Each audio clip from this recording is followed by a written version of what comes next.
श्री राधे राधे नमस्ते। अवसानी माँ एक भजन सुना तनी सुनब से शुरू से आखिरी ले। कमेंट बॉक्स में बताए से साथ से भी जुड़ब से भी। कब से बैठी हुआ चल बिछाई अवसानी मैया भिखिया दी हो। कब से बैठी हुआ चल बिछाई अवसानी मैया भिखिया दी हो।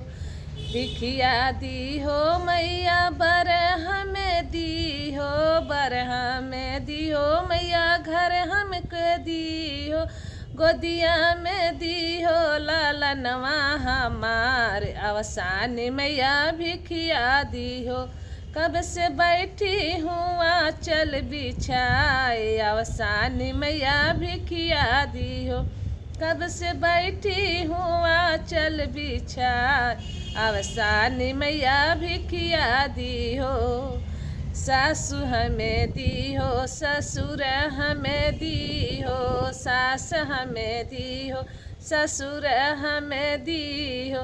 देवरा दियो लक्ष्मण जैसे माई, मैं कब से बैठी हूँ आंचल बिछा अवसानी मैया भिखिया दी हो।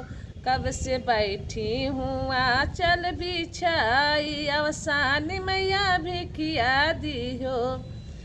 माई दी हो बाबू दी हो, माई दी हो बाबू दी हो, बीरन भैया दी हो सौगाती माई भाई दी हो।